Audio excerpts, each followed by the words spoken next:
我说我有一块石头，有一个秘密，我不知道该跟别人怎么说，我想跟你聊一聊，我跟你倾诉一下。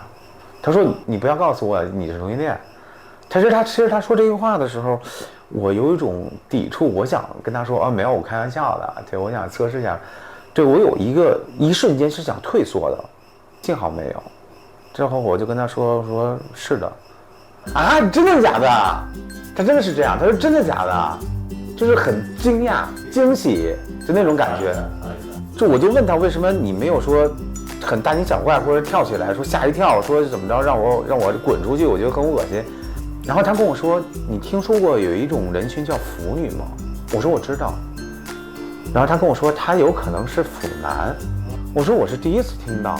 我说你确定你跟我不一样吗？他说我确定，我只是单纯的对这个你们男之间的这个事情比较感兴趣。除了父母以外，我关系最好的就是他了，我把他当成一个知己。他的对我的一个反应，我觉得我好像是认对人了，我好像跟他说我的秘密是正确的。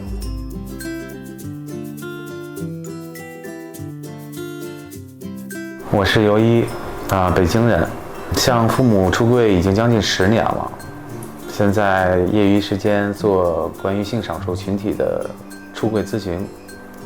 我记得小学6年级的时候，那个时候不知道喜欢什么感觉，我只记得那种感觉很清楚，就是无论干什么我都想跟他在一起，因为他当时就坐在我旁边。就是怎么讲呢？就是我想无时无刻不在他身边，我感觉在他身边待着就很舒服，就那种感觉很舒服。然后慢慢我发现他除了我以外还有其他的好哥们好朋友，然后心里就有一种莫名的醋意，吃醋。就我当时会觉得，为什么凭什么男孩子可以跟别人交朋友？初中的时候，差不多男生就开始进入青春期了，好多班里的有一些男同学就开始陆陆续续的跟一些女同学，所谓的这个男女开始交往关系了。其实那个时候我也有，就是对一个班里的一个女同学有喜欢，但是当时对这个喜欢的感觉并不是很清楚，就是觉得好像模仿着别人的样子，或者说是影视剧里的那种男女朋友的关系，好像大家都是这个样子，然后我觉得我是不是也要试一试？没有什么感觉，因为那个时候不懂什么叫喜欢。你要说像现在说有什么心跳加速啊什么，没有，现在回想起来什么都没有。一开始并没有觉得 OK， 真的，因为从高中开始就开始接触到网络了，然后那个时候我自己确实又在网络偷偷搜过这3个字，大量的东西都是告诉我这个是不正常的。比如说有100条信息，有80条信息，或者说是85条的信息都是说它是不好的、不正常的。然后再加上甭管是影视剧也好啊，还是周围的人也好，更多的是给你传达一个信息，就是你以后要找一个女朋友，要成家要立业，要负起一个男人应该有的责任。入伍的时候就已经算成年了，18岁了，退伍回来时候20岁了。因为回来之后我就有一天我就想20岁了，退伍之后要面临工作，要真正的去步入社会，那我自己到底是什么？我当时想，如果说是异性恋的话，那就按照大家的方式，就该结婚结婚，该生孩子生孩子。那如果说我跟他们不一样的话，我真的要去正面的去面对自己这个事情，要去好好的考虑一下我以后的人生该怎么走。因为当时对我来说，我特别的渴望，特别的急切，要把自己弄清楚我到底是什么。然后我就跟我父亲要了钱，去了趟北京的一家医院。到了那之后呢，医生就问了我很多问题。你一个人在家的时候，你会不会看一些淫秽的图片图像？只有一个问题我记得非常清楚，他就问我，你现在假设一下啊，你现在走在大街上，然后你看到2个男的手牵手做一些亲密动作，拥抱接吻，那你自己内心是一样什么样的感受？他问我这个问题的时候，我确实打了磕巴了，我停顿了大约10几秒钟，然后我当时我就说我可能会觉得不舒服吧。其实我内心的感受是我希望是这样，我要看到这样我觉得很温暖，我很羡慕很向往的那种感觉。我当初还是有一些防备吧。我不知道，如果我真的是同性恋的话，他认定的话，会不会把我这个消息散布出去？我没有说实话，所有的问题都说完了之后，然后他给我的一个最终结果就是你不是同性恋，你是异性恋。你知道当时他跟我说完这个答案的时候，我就轻轻的哦了一声，但其实正确答案我知道了。这一路上我一直在发呆，确实知道这个答案之后，我自己确实有一点打击的。我认定了，确实我跟别人不一样。我当时我就想，我有没有可能，我找一个女孩试一试？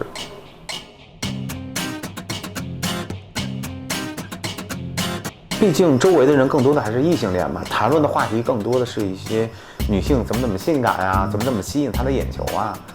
所以就当时有一个那种单身男女的那种网址，可以输入你的情况照片呀，然后就通过那个网址认识了一个女孩。因为我的目的性很强，聊了几天之后，我们就约她找了地方吃个饭。那是我人生中第一次跟女孩牵手、接吻、拥抱，在这一天里边完成了这3个任务。我到底看我当时做这3件事之后，我自己的是一个什么感受？但是先是牵手嘛，我牵手的时候我感觉没有什么任何感觉，就好像跟一个陌生人很客气的说，哎，你好你好，这样牵手的这个感觉一样。拥抱呢也没有很波澜，就也还好。但是接吻的时候，我就觉得啊，女生的嘴唇都是这么软的吗？我觉得好想吐的样子。我当时我真的有一种生理的那种感觉，就是想呕吐。我说为什么你嘴唇都是这么软的吗？那是我的初吻，长这么大的这是我的初吻，我没有跟别人有过接吻的，这我的初吻真的是给那个女孩了。然后因为她长得也比较丰满，她那个乳房也比较凸显嘛，我还特意的往她的那个乳房上面去看，然后就夹杂着这个接吻的那种感觉，我感觉我真要吐了。当时吃完饭你知道吗？哥回家之后，整个这一路上我就有点反胃，但是回到家之后，车的后空调冷静下来了，我就开始真正面临我的自己这个问题。当时我就想，我医院我也去过了，然后这个女朋友也尝试过了，我已经认定我确实是跟不一样了，那我该怎么办？工作怎么办？爱情怎么办？生活怎么办？包括以后老了怎么办？我就开始一点点想。我不记得我用了多久的时间完全接受了我自己这个事情以及我的人生规划。其实现在回想起来，那个过程很痛苦，就真的有过想一个问题想不明白，我想不出任何答案，想到过生理上头有疼痛感，我以后该怎么面对父母？因为当时我还算年轻，20岁嘛，我可以有几年的时间，我说我还年轻，我不想找女朋友。但是人总会长大的，能让我感觉到头有疼痛感，也是因为这个问题。我真的有疼到一个人在家的时候自己去撞墙，真的是有过。因为当时我不知道该跟谁说。如果当初就是我知道有这样的一个途径，有这样的一个机构，或者有这样的组织，或者说有这样的一个人愿意去听我去诉说，倾听我的一些想法的话，我也不至于那2年对我来说真的很痛苦，真的是很痛苦。我不知道我该用什么样的一个语言，什么样的词语来表达。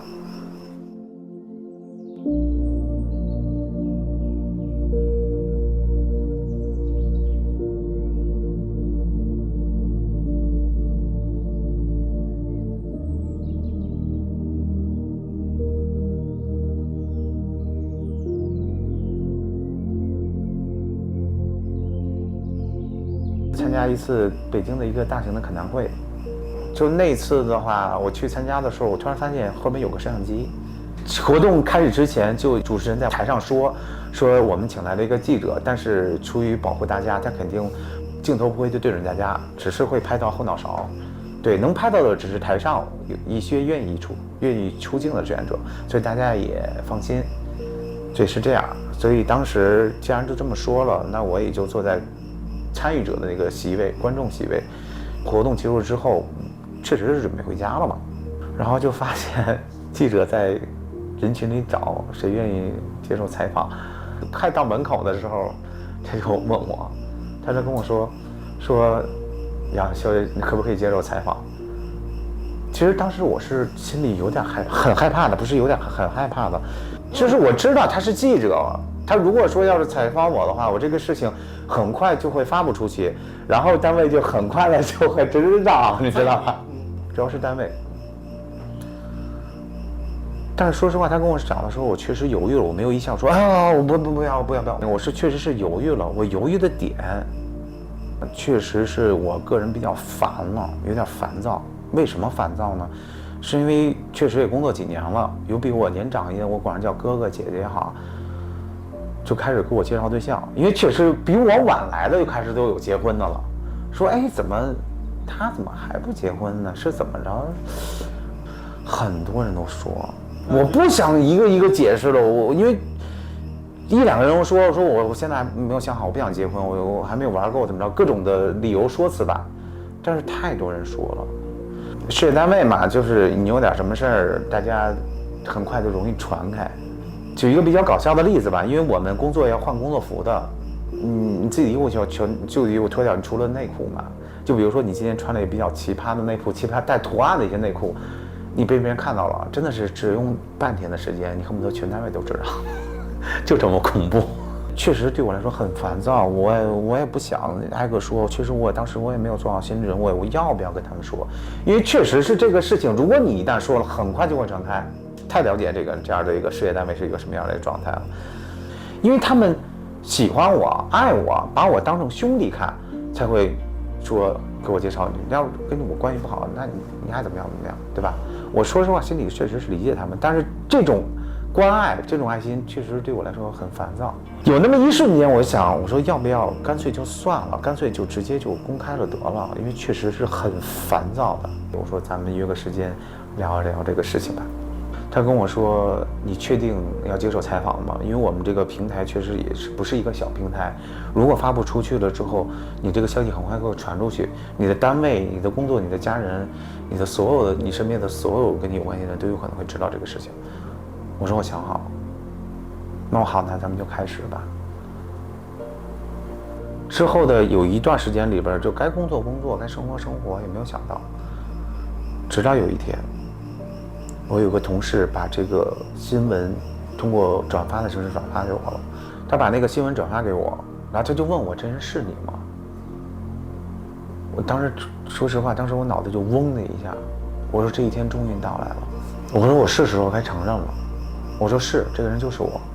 说你疯了，你不要工作了。然后我说我没有疯。他说你觉得不会被开除吗？你这个是什么事儿啊？我说为什么我会开除啊？决定接受采访这个期间，我确实是认识了一个律师，他跟我讲了一些关于职场上的性倾向的霸凌的一些案例。他跟我讲完之后，我内心是有一些底气的。后来我就找了一个北京的家长志愿者。我为什么去找他？因为他在退休之前，他就是也在事业工作单位，且是大小也算个领导。阿姨就问我了一个问题，她说：“假设你是一个单位的领导，你要开除一个人的话，你会开除什么样的人？你业务能力不强吗？你不能给公司带来效益吗？你是不听话吗？不服从管理吗？”我说都没有。那么好，还是这个问题，你是领导的话，想要开除这个人，你拿什么理由开除他？一个合格的领导，或者说一个懂管理的领导，会觉得这个事情归根结底就是我自己的一个事情。首先，性倾向是我自己的私人生活，然后这个采访呢，也算是我自己的个人决定，这件事情跟我们单位没有关系。然后我这么说完之后，他就不说话了。说完之后，我就做了一个主动的一个传播的一个动作，我把这条新闻在不屏蔽任何人的情况下，不分任何群组的情况下，直接发到公开的发到朋友圈上去了。我的目的就是这个新闻已经发布出来了，我就算分组情况下也没有任何意义了，我就要光明正大的站出来，我就告诉大家我就是同性恋，我不想再做隐瞒，我不想再装直男，我不想再抱着一块巨石生活了。那天是一个晚上，我记得特别清楚，我一晚上没有睡，我几乎每隔半个小时我都要发一个朋友圈，整个晚上我都在哭，哭到我的枕头都是湿的。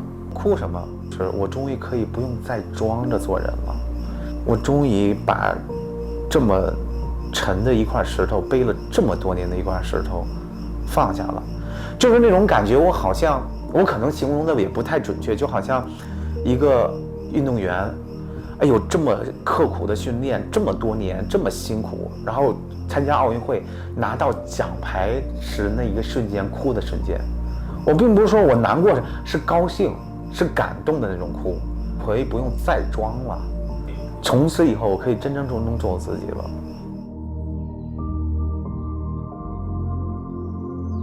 没有遇到，因为当时来说的话，我正参加一个提高自己技能等级的一个培训，因为这个事出来之后，也并没有阻止我去参加，而且顺利把这个证考下来，且把这个证发给我了。我们这个工作单位的了解的话，它肯定会发生两件事，一个事情就是很快我这个事会传开，第二就是我们当时的那个主管领导肯定会找我单独谈一次话，但是其实到现在为止，没有人找我单独谈，也有跟我关系处的比较好的，我管他们叫哥哥姐的这样人，问过我们，就是敞开心扉的跟我聊，说你为什么要选择公开这件事情？然后你怎么知道你是重庆的？你以后怎么办？大差不大，都差不多，都是想了解我们，都是出于关心的角度，所以跟他们说了很多，给他们普及了一些知识，让他们去更正面的了解我们这个群体。因为确实，他们也有自己的孩子，甭管男孩女孩，就是很多人听进去之后，他们就说，确实是你们这个群体也挺不容易的，不好的就不会跟你聊这个事儿，就是你爱怎么样怎么样，跟我没有关系，你试试呗，对不对？但是有一个年轻的，他比我小，他可能是对这个群体有一些刻板印象吧。因为我们之前逢年过节是有安排值班的，就是值夜班这种。然后有一次，算是我的一个哥，就是比我大，关系还走得比较近，我的事情也都跟他详细的聊过，他也能理解我。有一次，这个哥跟这个比我小的这个同事安排一块值班，然后这个小这个同事呢，主动问这个哥说：“你们班是有这么一号人吗？”他说：“对呀。”哎呦妈呀，那我可离他远点儿，怎么着的？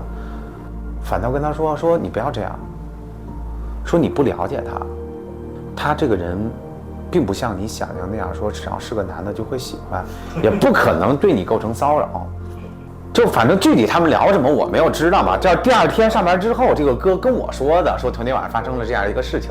当时我就我第一次遇到同事之间有这样的。但是说实话，我心里挺理解他的，因为他并不了解我。这个小插曲，其实我没有想到，我这个哥会主动站在我这边，主动为我去说一些东西。我在同事之间的关系还是处得比较好的，而且我发现，就是我当初跟他们普及这些知识东西还是很管用的，起码它能起到一个好的、一个正面的、一个积极性的一个传播。对于我来说是一个正面的一个认知，或者说一个认可。我说爸，我现在有一件事情要跟你认真的谈一下，很正式。当然，我想给你这么说，是想给你一个心理准备，别到时候你可能接受不了。我只能告诉你，就不是什么大事儿，但是确实这个事也不小。他说好。他就很自然地坐在那里。我说爸，我说我是同性恋。我说完这几个字之后，我很胆怯的，我就看着他，我想看到他的反应。他这个反应完全出乎我的意料之外。他就问我一个问题，他问我你怎么知道你是同性恋？他这个问题一下把我问懵了。因为当时在过去那5年里边，我想过各种的场景，跟我父亲说完之后，我父亲有可能会出现什么样的状态，我应该怎么样去面对，要不然就是很暴躁、很生气，你为什么会这样？你这样很丢人，要么就打我一顿，要不然就断绝父子关系，把我赶出家门。唯独这个状态，唯独这个反应，是我万万没有想到的。然后我就跟我爸说，我说你还记不记得当初我退伍回来之后，我跟你有一次要80块钱。他说记得呀。当时你还记得我怎么跟您说的吗？说你就跟我说你要去一趟医院去找心理医生去聊一些事情。我说对。我说当时你还问我说有什么事情不能跟我说去找心理医生，你还记得当时我怎么跟您说的吗？他说记得呀，就说可能没有做好心理准备吧，但是甭管怎么说我就给你80块钱了嘛。我说对，没错，就是那次我去找心理医生聊的就是这个事情。那你现在告诉我的就是这个就是准确答案，你就确定你自己就是了呗？还在用疑问句问我。我说现在已经明确的确定我是了，截止到今天5年了，我真的很难受，很痛苦，很多事情我不知道该怎么面对。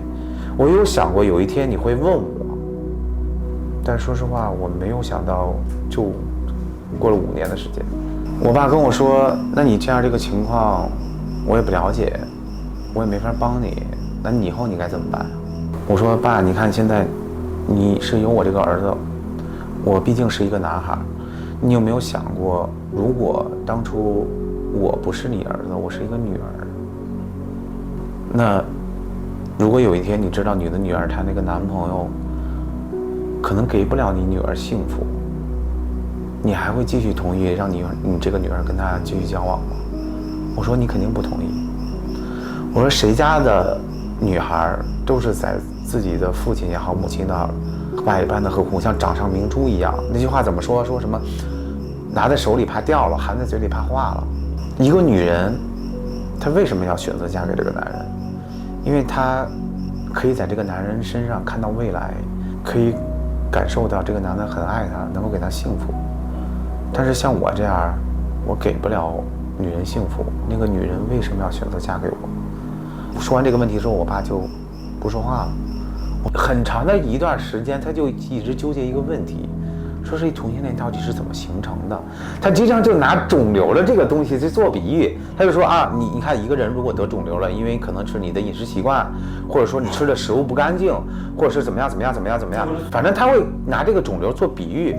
然后后来我就跟他说，我说首先爸，你这个比喻就不正确，首先这个不是病。你现在去医院去找医生，没有任何一个医生会告诉你这个是病，是这个治不了的。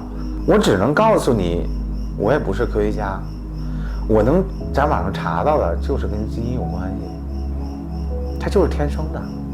然后我就给他网上去找我之前找过的一些资料，我觉得 OK， 我就收藏起来了，对，然后放给他，不管是文章也好，视频也好，怎么着就放给他看。因为我爸爸在医院工作。所以他对于他来说的话，更新一些官方的或者说是权威性的一些证据证明，可能对他来说更有说服力。当时我是有信心的，他看完之后会有一些认知上的改变，确实是。我当初选择先跟爸爸出柜的主要原因就是，我上高中之后，慢慢，我觉得很多话题、很多想法跟我母亲说，我母亲可能理解不了了。相比之下，我跟我父亲说，我父亲倒是能跟我产生很多的共鸣。我确实是在高中之前，我什么话都愿意跟我妈聊。对，我觉得我妈对我很好，有什么好吃的都给我做什么的，我有什么诉求都跟她说。在高中之前，我跟我父亲的关系并不是很亲切，以至于有一次我记得特别清楚，我上小学的时候，放暑假。我爸中午问我吃什么，我说我也不知道啊，他就说吃不吃面条，我说不吃。当时可能也因为我爸可能因为什么事情不高兴，说不吃就饿着。那确实那天中午他就没给我做，我就确实中午就没吃饭，印象特别深刻。所以我小的时候真的就是对我爸的印象特别不好，我就感觉就是我爸根本就不爱我。出柜之后可能得用了2年的时间，我觉得好像是2年的时间啊。他主动跟我聊这个同性恋这个事情，他就问我说：“你真的不再尝试去改变一下了吗？”当时我就意识到他可能是最后一次问我了。如果我说是确实改变了，他就彻底死心了，就彻底接受这个事情了。然后我说是的，他说好，我到现在我都记住那句话。我一下我就感觉到我爸真的很爱我。他这样说，他说不管你怎么样，你都是我儿子，你无论变成什么样，我都得接受你。就这2句话。这是他的原话吗？是的。一字不差。一字不差。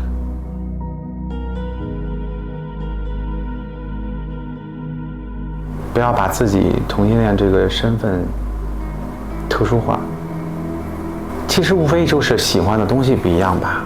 有的人喜欢梨，有的人喜欢苹果。比如说你喜欢苹果，你会觉得这个人喜欢梨，你会觉得他不正常。其实大家都是一样，不管是什么性倾向，都是一样。你看我出柜这么多年了，以我个人的经验来说的话，之前所想到的一些烦恼啊、压力啊，都是自己想象出来的，就认为同性恋这个事情就应该被歧视，就应该不被人接受，就是错误的。这说白了就是一个自我认同。如果你自己不认同自己的话，你永远不会在别人面前做最真实的自己。